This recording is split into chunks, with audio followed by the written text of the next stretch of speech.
debriefed. Yeah. Okay. I don't feel like we did, but hi, Matt. Hi, John.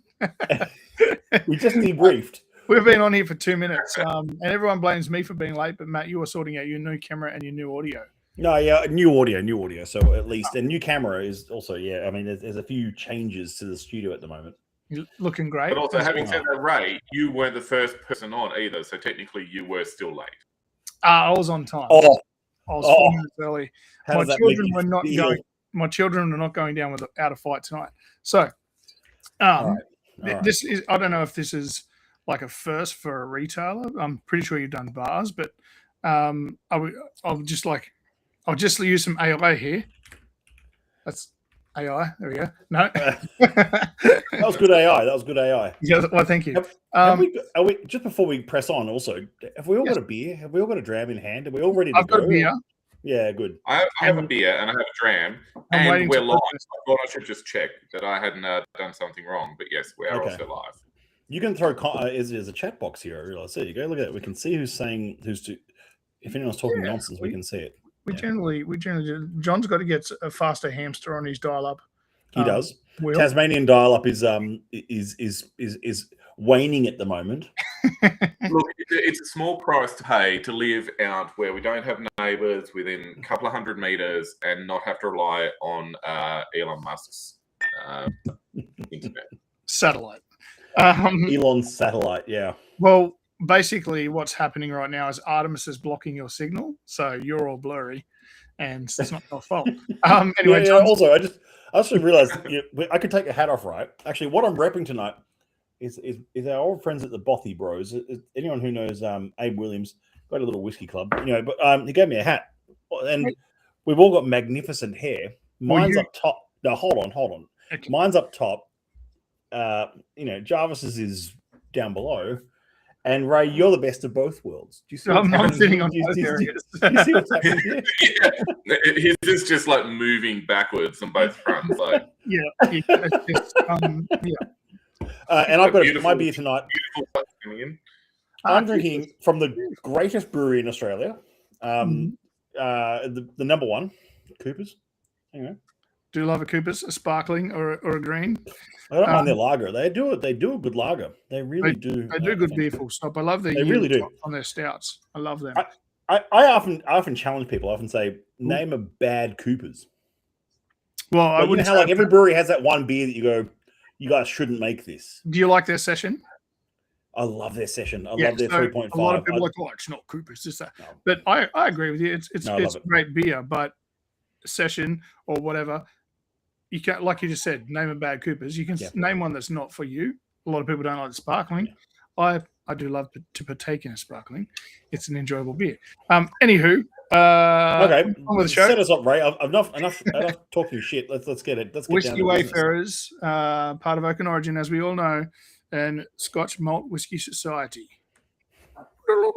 We're doing a release that you've given us, an exclusive release with Scotch Malt Whisky Society. More AI right here.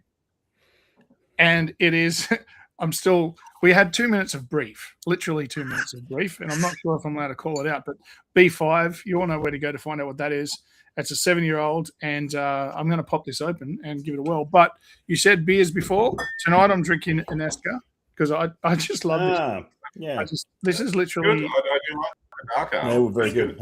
On the purchase all the time. But for joining us for our virtual on the 29th of April, I keep saying May, but we're not that far ahead, will be One Drop. One Drop are going to join us, which is awesome. That's fantastic. I just saw wacky names and wacky ideas. Kind of suits SMWS. Yeah.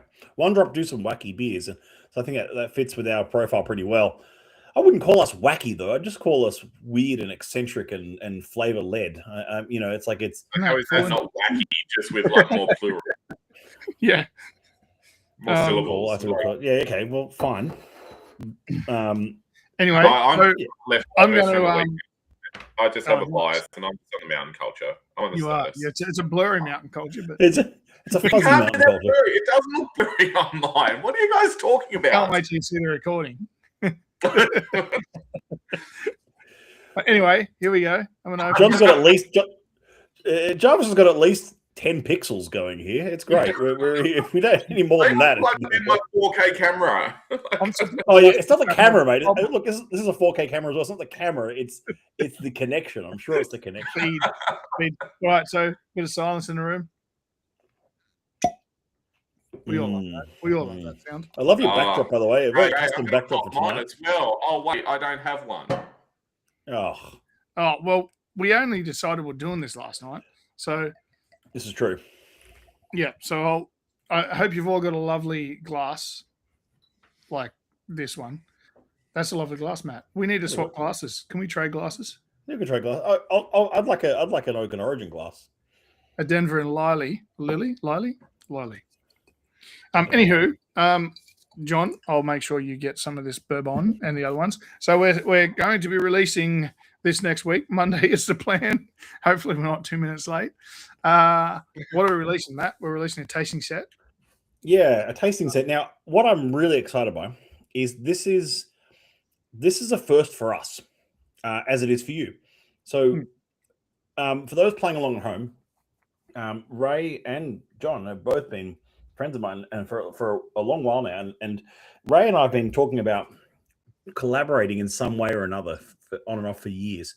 And we did collaborate whilst in your, am I allowed to say, in your previous iteration of Webster's? Yeah, absolutely. So and Webster's was a fantastic partner bar with the SMWS, and Ray really sort of took the bull by the horns with the society, and we'd love to see that.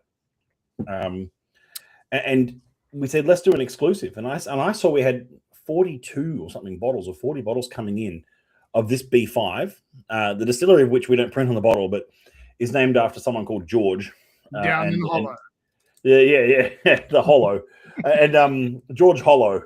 And we said, well, we talked to you about it. I said, I've got this as an exclusive. If you want this entirely to yourself, you can have this. And this can be sort of an introduction for Wayfarers to have a bourbon. And I know you're already huge into bourbons. Also into your Scotch whiskies, but for bourbons for you guys, it's really the key. And for those playing along at home as well, there's going to be many of you jumping in who don't know what the SMWS is. And I think this is a good opportunity for us to talk through that on the 29th or even ahead and make sure that you get a membership along with each bottle and that you come along for the ride. And we really appreciate you. SMWS too, don't forget. It's so you're throwing that in. We're throwing it. Yeah. We'll work out. We're throwing in nothing. No, we're throwing in a membership with every bottle, which with every pack. So people can come along for the ride and just try it out for a year. The membership's on us. We're sponsoring that. And just for anyone at home that isn't across SMWS membership, what does that get you? Yeah, well, it primarily gives you access to all of the amazing bottlings. Even right now, even in Australia, we're releasing 15 to 20 new single casks every month. Yep. And that's a crazy amount of single casks. And that's not including Heresy and all the other blended malts and all the other sort of experimentation releases, but like 15 to 20 single casks every month. It also gives you access and discounts to all of our events, our partner bars, access to our UK venues, a Japan venue. So it's a worldwide membership, but the Australian benefits alone are well worth the price of admission, which in most cases is free this time around. And if we were purchasing, how much is it yearly? So it's normally $1.99 a year. So and that gives you a bottle every year on renewal as well. So it's $1.99 for a bottle plus, which includes your 120 membership. How good's that? So this bottle will be 200, as we know. 199 or 200. I mean, you can do the math on what that'll be, and you get a membership with that. So that's a free bottle. That's a deal. Yeah, that's a deal. I mean, look, we're really excited by this because it's like we love working with you, and we're trying to find what the right mix would be. And having something like a bourbon that you can have exclusively was really exciting for us in being able to offer that up. So. Yeah, it's awesome to be able to work out how we can actually work together. Because I think that was like once I looked at the bar scene, it was like bar scene was easy. It's like partner bar, easy. Yeah, easy. Yeah. Let's get what releases you got. Okay, that makes sense for what we're doing. Well, this is new for us as well. I mean, like it was about navigating that sort of like this is not something we've ever done before. So it's sort of like finding out how do we do this and how do we set this up in a way that works for you and works for us. And it's like that's what it's about. And what I love most about what you guys are doing is that. You're very, what's the word for it? Like very member centric. that you jump on, like, isn't like you're not. We have a phrase at work called being like member obsessed, and I think you guys are really good at that. About being member obsessed and understanding your audience, and I think that's something that works really well for you. And so and I like to think we're the same, and so it's I'm really glad that we get to share that around.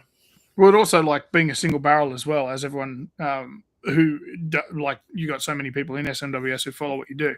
Like, for example, only 175 bottles out of this barrel, but being a single that's worldwide.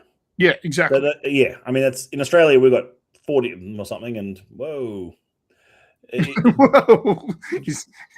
No, is it just me, or has Jarvis turned into a blue Sprite? Or is it he might have sprited on your end. On my end, he's just frozen, or he's death staring me. Yeah, I think it's frozen on my screen. Anyway, Jarvis, you're here in spirit. You look like a blue Sprite on my screen. Actually, this brings something up for me. Remember in the past, I did a tasting review. I'm like, Bailey hasn't moved for a while, and you recorded yourself nosing a glass.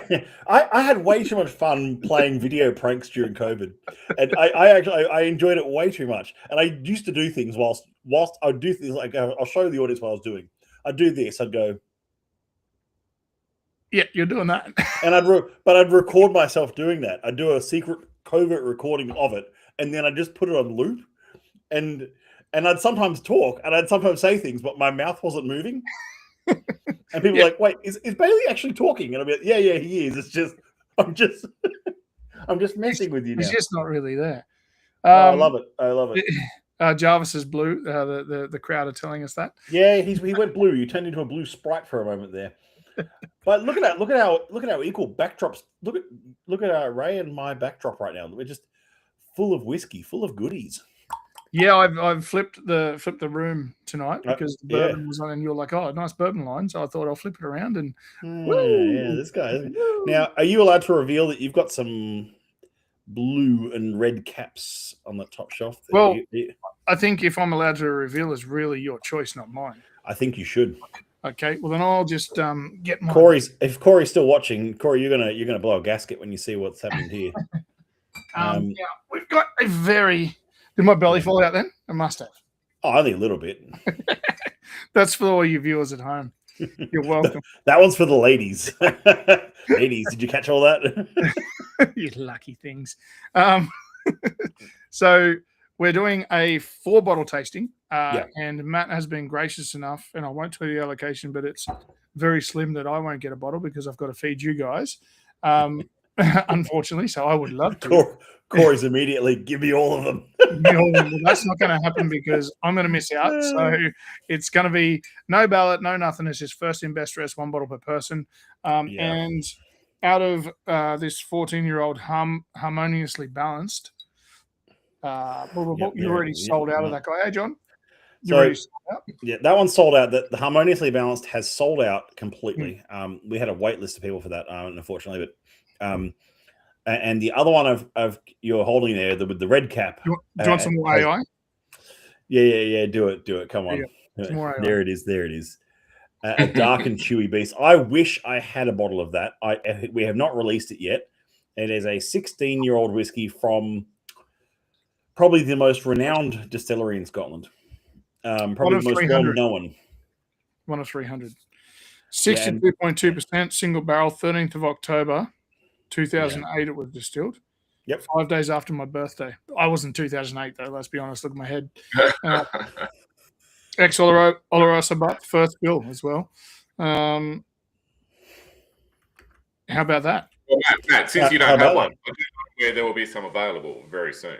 Well, I believe you do this particular distillery in Speyside at top of a hill via ballot only. So we are ballot only on that one. We are usually ballot only because, in fact, some of them don't even make it to ballot. So when we get releases like that, they often just we feature them at 1 or 2 events, and then they're gone. And it's like there's no point ever trying to formally release those kind of whiskeys because I mean let's talk. Like, let's just on brass tacks of that for a second. If you think of the most iconic distillery starting with the big letter M and ending in a Callan, and then you have it as a 16-year-old sherried single cask. that's hen's At teeth. cask strength. Yeah, at cask strength. And so that's it. Really is sort of those actual sort of hen's teeth in a bottle there, and it's just like if you look at what the distill and what I challenge people to do with these kind of things is you look at the distillery releases of and I'm talking in this particular example, you look at the distillery releases and what they charge for them. Mm-hmm. What would a 16-year-old single cask from that distillery go for? Because I know the answer. It'd be somewhere around 1,500, 2,000, 2,500 money. Well, yeah, even if they did them, and as you just said, they don't. I don't like to date know of a.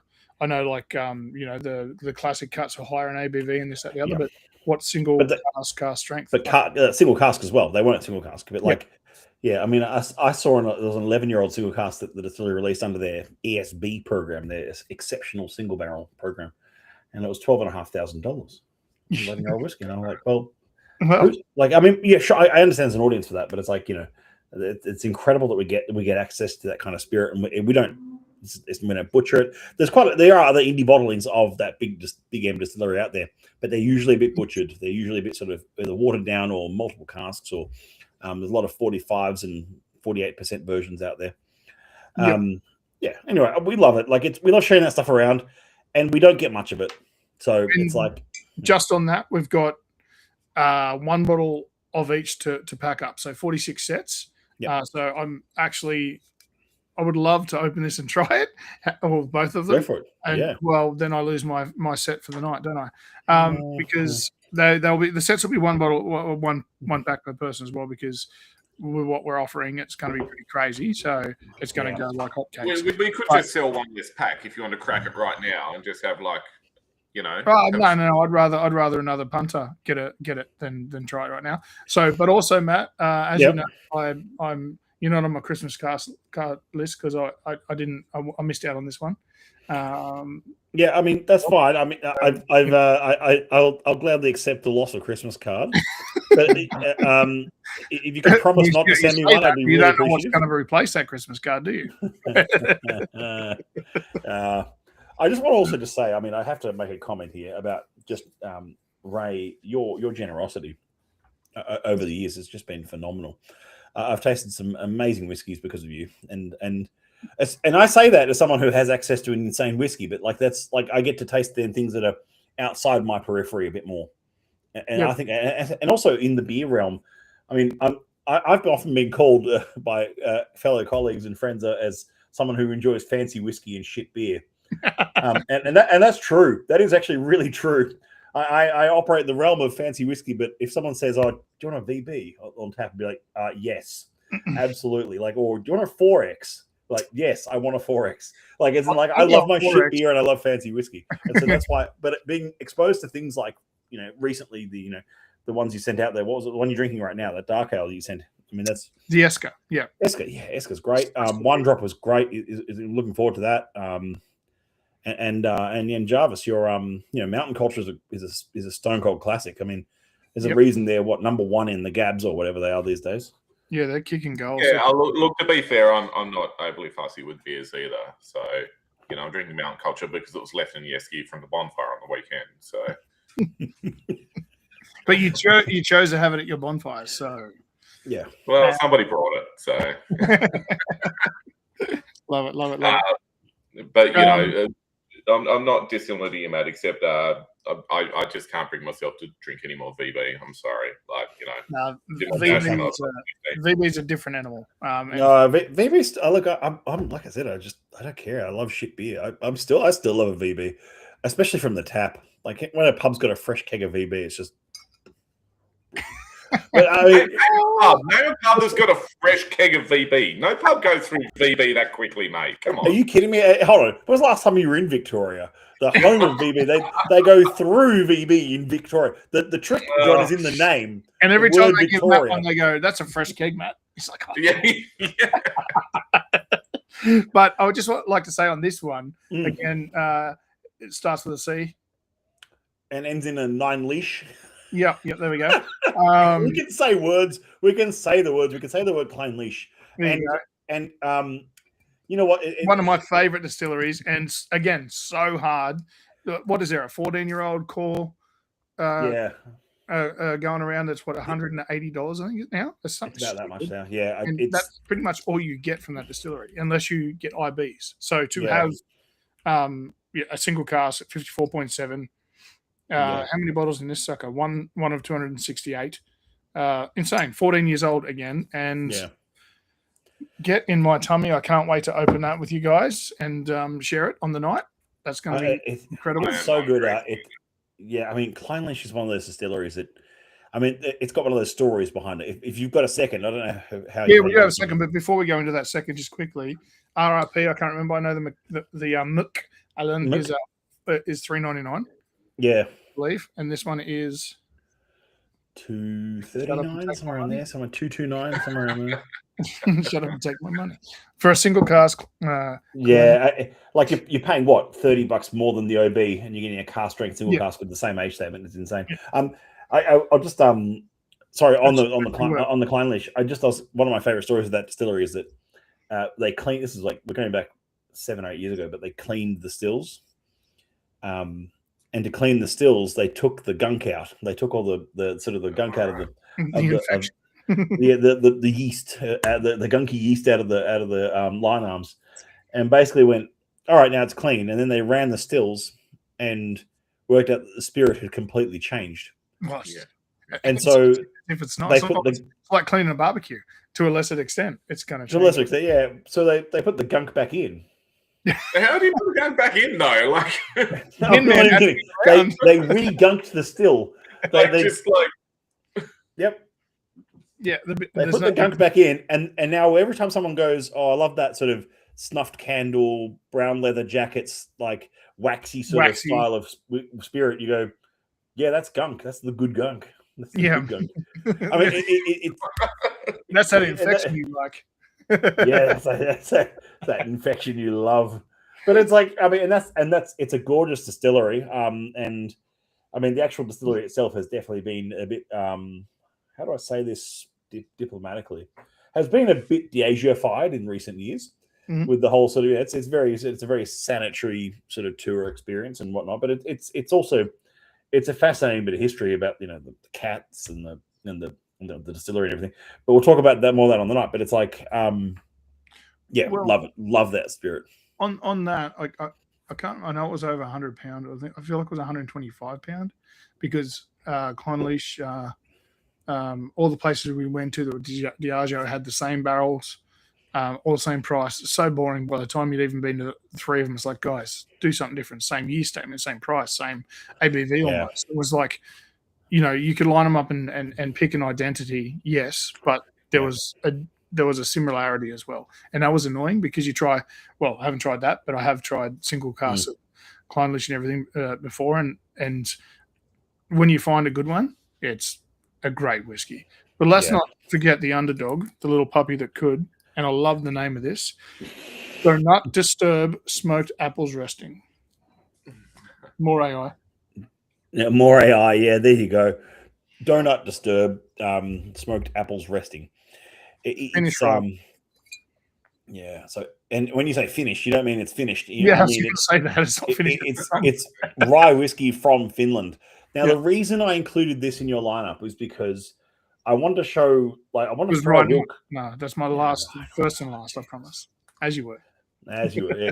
No, it was because it's such a curveball, and rye whiskeys like that, you're going to get some people tasting it going, God, that's amazing. Like, tell me more about this, and you're going to get others going, give me a Rittenhouse instead or something. Well, that's what I was about to say. I haven't tried a Finnish rye.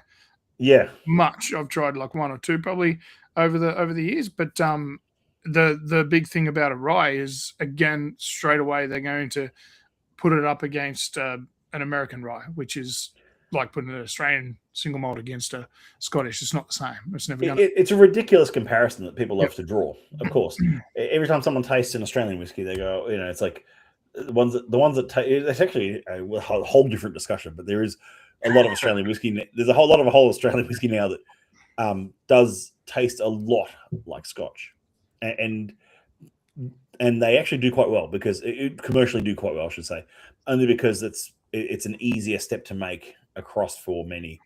But I think it's an unfair. Comparison, if you like, because it's got so much. It's such a different product. It's like having anything that's been organically made or produced in a different country and saying, oh, that's different from, it's like, an apple or a banana that you eat in Finland is going to be different from banana from Queensland or something. It's like they're totally different products. They probably do. They're probably like 100 pounds 100 pounds a kilo. Yeah, they're like this big, and it's like probably a delicacy. with the variety of drams for this pack we're doing, like what are you going to lead with and finish with? How are you going to do this? What are you going to finish with? I like that. I personally think we should go. That's a good question. I think we should go the Clynelish first, and I think we should move into the bourbon after, and then move into the rye, then finish with the Macca. Personally, that's how I would do it if I was giving it to someone, just because of the sweetness level. Yeah, I mean that Mac is going to be quite it's quite a dessert kind of dram. Yeah, it's almost like it's got like like rich fig pudding and coffee grounds and stuff like that going on in it. After dinner mint, if you will. After dinner mint, if you will. Is it risky though to have the rye before the McAllen though? Because the rye sounds pretty desserty as well, but not sweet desserty, more savoury kind of. They're all pretty bold. They're all pretty bold whiskies, but the Clynelish is quite light. Is anyone else having a B5? I know John's not. No, I'm having a dram, but I'm not having a B5. I don't have a B5. Ray. My fault. What a jerk. Okay. What a jerk. Wait, what's my name on this again? Oh, there it is. Whiskey jerk. Whiskey jerk. I only just changed mine back from Ray's what did it say? Step uncle, step brother? I can't remember.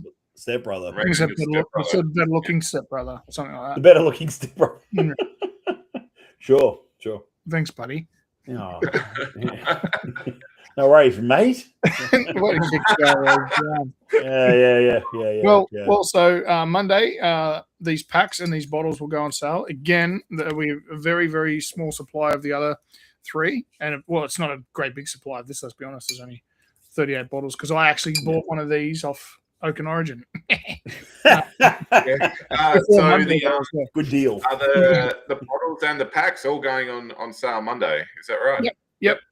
And then the virtual will be on the 29th. Access to the bottles will be to Wayfarers exclusively? Wayfarers only. Yep, that's correct. Wayfarers only. Right. So I've probably got a bit of work to do behind the scenes. You always do. John is an absolute machine behind the scene, keeping those cogs all in line and wheeled and oiled. I don't know. The cogs. Like, are you cost of goods and cogs? Are you double cogs?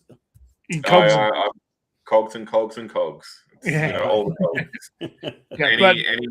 But the packs will be available to everybody. That'll be free for all. But again, one per person. But the bottles short supply, as we know. You need to be a Wayfarer if you want them. That's the way. We have a time on Monday. I mean, we'll send out an EDM right to our audience. So this is a good opportunity to tell people to go and sign up to the newsletter, right? Yeah, join the newsletter and just remember that if you're getting one of these, you're getting a membership with it as well. We want to make sure that you just feel like you're 100%. Part of the community, and we love working with Ray, which is going to be great to cross-pollinate. It is exciting. Look, I'm looking forward to this. It's they sound like amazing drams from what I've seen from here, and always fun to. Corey's note on the SMWS 24s are always incredible. There you go. Yeah, that's thanks, Corey. We've and the good news, we've had so many the age range of what we've seen through from Distillery 24 has been so wide as well. We had a 34-year-old whiskey from this distillery last year, which was, it's like that's mental. Again, mental. How much was that though? $3,500 a bottle. Yeah, somewhere around there. I mean, it's vanished. Pretty much $100 a year. Yeah. I mean, it's like, that's pretty good. Right? It's incredible. Yeah, it's actually pretty good. Like again, if it was a distillery release of a 34-year-old whiskey, it would be, it would be like £100,000. Come in a coffin box with LED lights and other shit. Anyway, I'm not just actually really draw back to the heritage, like LEDs and like a bit of strobe action. Yeah. Yeah, a couple of what's that recent whiskey I saw that one where it comes with a hammer, so you can break open the egg that it's encased in and all sorts of dumb stuff. Really? Look, I'm actually not anti-packaging, but I think some of it does go a bit absurd. Yeah, that's amazing. Really gets it that idea. stupid. Yeah. So where were we? Yeah, like the variation of age and release we've seen from Distillery 24 is so much fun. And we're really excited to have a bit of a preview with Wayfarers for this one as well, because this is the one. I don't think I'm not sure if you mentioned it before, but this is not out yet. Not out yet. Like this. And is when are you guys releasing the outturn of it? Oh, like July or something. It's like yeah. Cool. Excellent. Well, we'll just auction it instead. I'm kidding. Oh yeah. Here we go. When you see an opening. Wind me up. I know how it works. Awesome. Well, I think that's it's about 2 minutes past time, but we're 2 minutes late. No, we're all good. So Sanjiva, thanks, boys. Cheers, everyone at home. Yeah, looking forward to sharing all these. So there should be some good fun. Matt, coming along, Matt, you're going to join us on our virtual, hopefully, of course. The predetermined date that. Yep, we'll drop a link in the virtual to activate your membership and go from there. Beautiful. I'm looking looking forward to activate your membership. Speak again. for the society, I believe, like people that. Yeah. Don't worry about it. You work out the link. I'll work out the fussy stuff. You do the stuff. Yeah, we'll do the stuff. You just enjoy yourself, mate. Just enjoy yourself, right? Like, just try. Raise just a face. Raise the face. Oh Jesus! You could probably been right. So hold on. Jarvis is the cogs. I'm the pulley and the rope in the background, making things work. And Jarvis and Ray's just the good looking, the face at the front. The ambassador at the front. Come on, we all know how it works around here. Yeah. Wasn't in the budget apparently. Look at him blush. He knows. He's blushing. He's just like, oh, you guys got me. Unbelievable. This is delicious, by the way. I'm glad. Yeah, I'm so glad you like it. And because I remember you were a bit sort of like, oh, these tasting notes are wacky. And you know what? Going back to Jarvis's comment, yes, I'll admit they are wacky. And if you any of the peated whiskies we release, if you read the tasting notes on those, they are even more wild because the panel have already had a few by then. So I used to love getting a book and a whiskey and sitting down and in the couch and reading Brooke Laddie's tasting notes on the website. They used to be like, a sunset over a misty morning. Like, I feel like I'm reading a novel. Yeah, some crap that Jim McEwen wrote late at night. Like, oh yeah, this sounds good. Should we just be writing smut as tasting notes? Would that get? I mean, at this point, if I read another tasting note that references heather or figs, or it's like, come on, let's just come on. We know what we're going with now. Let's just go full smut. The whiskey industry needs a bit of an injection of smutty tasting notes that make no sense. We got to do some Aussie ones. Meat pie from a servo with dead horse. It's just going to be, dead horse.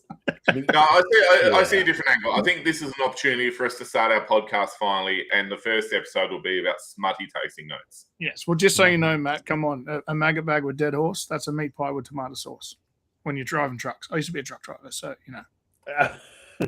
I was the one I always remember, which I loved, was servo sausage rolls were called rat coffins. Yeah. Yep. That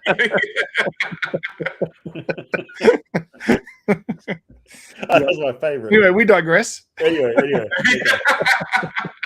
this is why we set a time limit of half an hour, right? Like after 30 minutes. Yeah. We've gone 3 very vital minutes over time. Yeah, okay. Thanks for watching, everyone. Most people won't make it to this part when they watch the video, so. Yeah, okay. For those who hung on or watched this part, you can stop now. We're done. Yeah, all right. We're done. But again, Matt, SMWS, on the Whisky Wayfarers through Oak and Origin. Again, thank you so much. Really excited to work with you guys. Thank you so much. Great. Yeah, awesome. So let's kill the recording and all right. Thank you, Matt. Thank you, Ray. We're going to kill the stream.